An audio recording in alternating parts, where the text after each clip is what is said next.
Then, ayan na mga kamarks ang ating tow hook. So, pag makikita nyo yan, may grasa kasi yung kamay ko. Pag kabit ko yan, yung marumi na agad.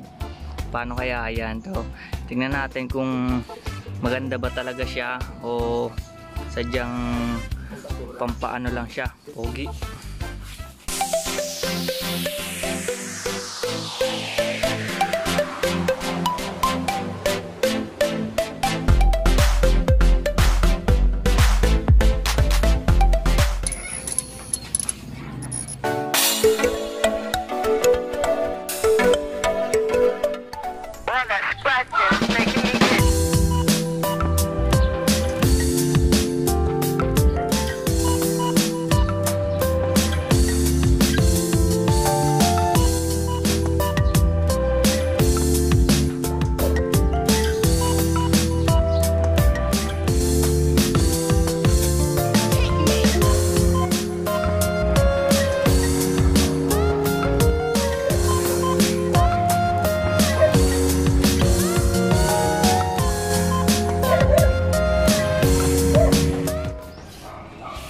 So hello, what's up mga kamarks? So today ito yung papakita ko sa inyo yung aking Mio Sporty.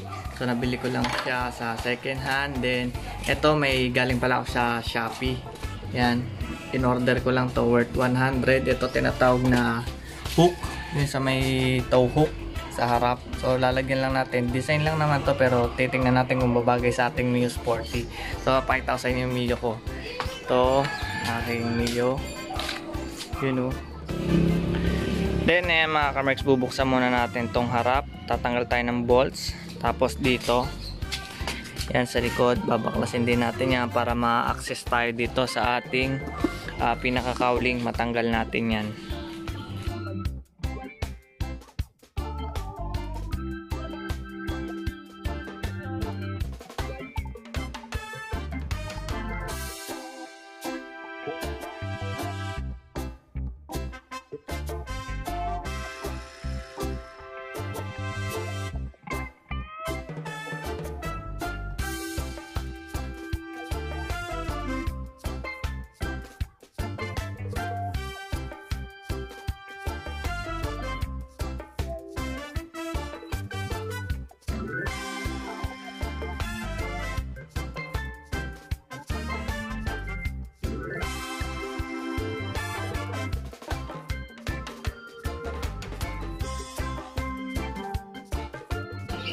Then ayan mga kamarks, nabuksan na natin yung aking cowling.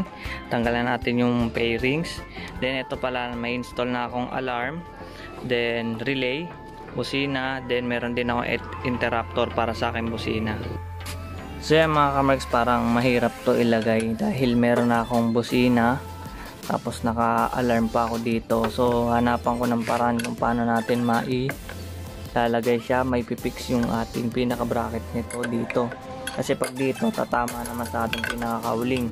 So, ang inisip ko, papalitan natin ng mas mahabang tornilyo, tapos nut na lang. Iipitin natin siya para mailusot lang natin tong pinaka-strap natin na to. So, ayan mga kamarks, dito ko naisipan ilagay sa may harap, sa may bracket ng ating busina. So, 10mm na bolts lang yan. Tatanggalin ko, then papalitan ko siya ng mas mahabang tornilyo. Tapos gagamitan ko siya ng nut para maipit ko yung ating tow hook sa ating harap. So need ko lang ng alignment ng aking busina kasi baka tumama dun yung pinaka bracket ng tow hook. So ito yung 10mm na bolt na ilalagay natin. Mas mahaba siya compare sa stock. Then meron akong washer. Yan, ilalagay nyo lang dyan. Tapos sa harap nyo na siya ilalagay yung pinaka bolts natin. Then sa likod na yung magdalak sa ating bracket ng busina, yun na yung pinaka nut natin. Yan, ginamitan ko siyang yayamanin na natira lang sa akin. So yan lang yung gagamitin nyo na nut. Kahit anong nut naman pwede dyan, basta 10mm, pang 10mm na range yung gagamitin nyo.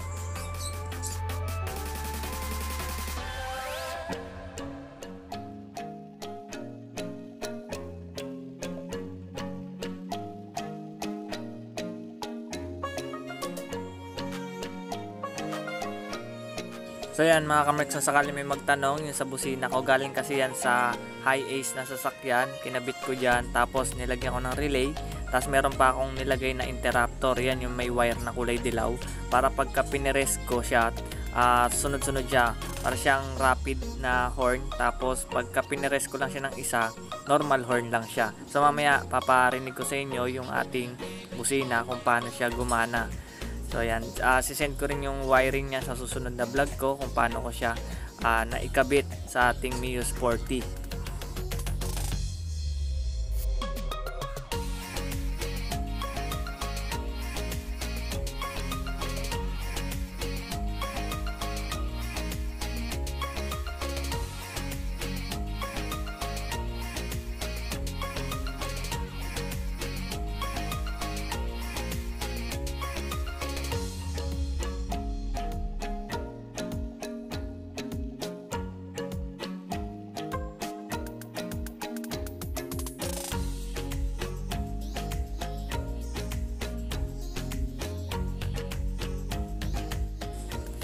Then nag-install na rin pala ako ng alarm sa aking Mio Sporty.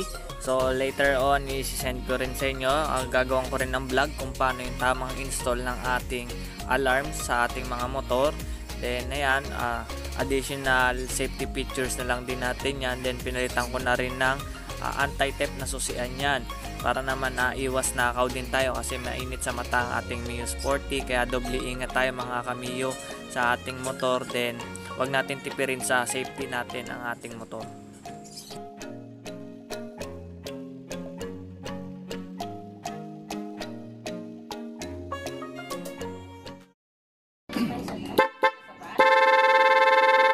Ewan ko si Toto kinakausap.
Alright mga kamerks, so ayan, nakabit na natin ang ating tow hook.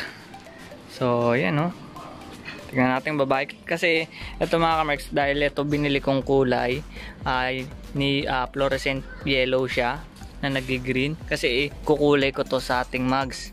So yung white na to papalitan ko ng neon fluorescent yellow. Then ito naman ipi-pearl white natin, so hindi na siya magiging orange. So yun yung concept natin para sa ating Mio Sporty. So yan, so don't forget to hit like and subscribe sa aking YouTube channel, Tensmerks Motovlog. So yan, meron na tayong layout sa ating sticker. So yan, mamimigay na ako ng sticker. So shout out sa mga nakakasalubong ko yan, you know.